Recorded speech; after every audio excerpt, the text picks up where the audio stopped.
and welcome to this Amiculum Insights podcast. I'm Ben. I'm Rebecca. Thanks for joining us. Today we're diving into our highlights from ISMPP Europe 2026, which took place in London this January. A meeting full of energy, great discussions, and a lot of optimism for the future of medical publications. Absolutely. This year's meeting showcased a sector shifting towards greater adoption of AI, meaningful progress in patient engagement, and a growing commitment to sustainability. I think what made this year's meeting feel different was the sense of momentum. Everyone seemed to be saying, we know what needs to change.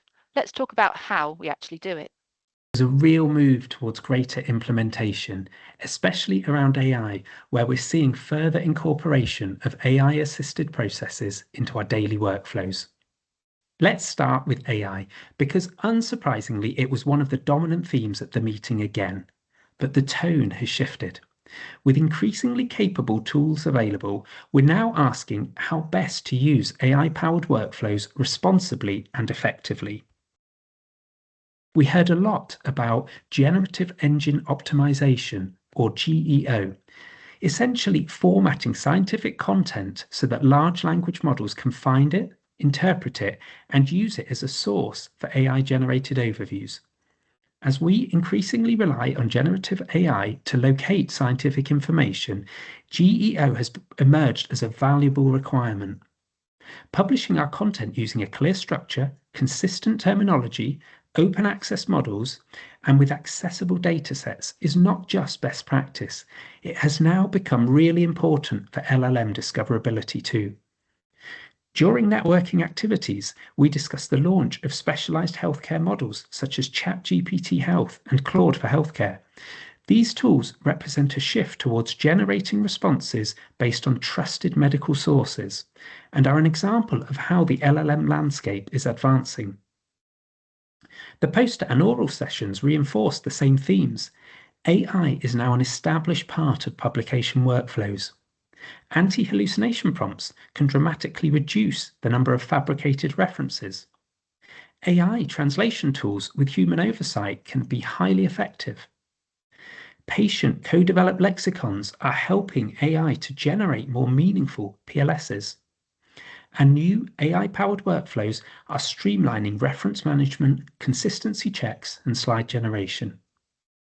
And, of course, the AI adoption statistics are striking. Surveys revealed that 90% of HCPs are using generative AI weekly, and over half use it weekly to locate scientific information. AI literacy has become a core skill for scientific communicators. I love the practical prompt sessions too. For example, the idea that AI is not just a generator, but a critical reviewer. Asking an LLM, what could an HCP question about this slide deck? It's such a smart and efficient QC step. Exactly. These enhancements to our workflows can collectively have a big impact. One of my highlights of ISMPP this year was the renewed focus on patient involvement in publications. And I say renewed because the message has been consistent, but the mindset is now evolving. We all know that involving patients leads to publications that are more relevant, more accessible, and more grounded in lived experience. But implementation is hard, and the meeting didn't shy away from that. A number of challenges are still there. These include inconsistent remuneration practices, limited onboarding tools, lack of tailored support from some publishers, and also an over-reliance on expert patients who can't fully represent the community. And I appreciated the open discussion.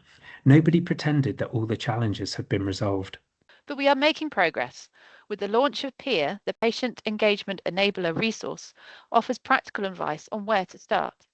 And what's more, the inclusion of patient voices in the forthcoming 2026 GP CAP update is pushing involvement beyond publications and into Congress activity too.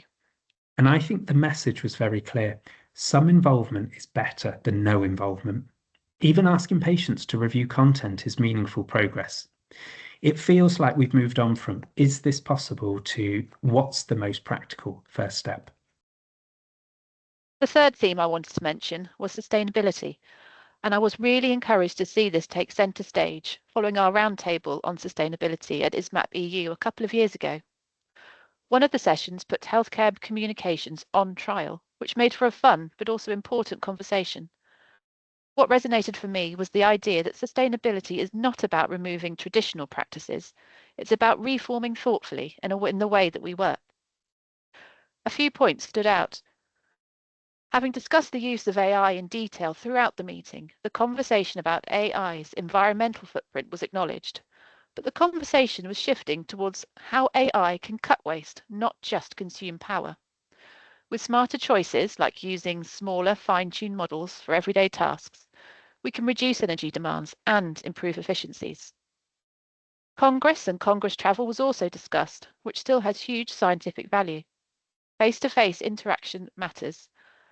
The shift needs to be towards greener practices, not eliminating in-person meetings altogether. And finally, hybrid working continues to deliver genuine sustainability benefits, from reduced commuting to small, more efficient office spaces. And I love that perspective. With thoughtful planning and decision making, we can improve our ways of working while still preserving important scientific exchange activities.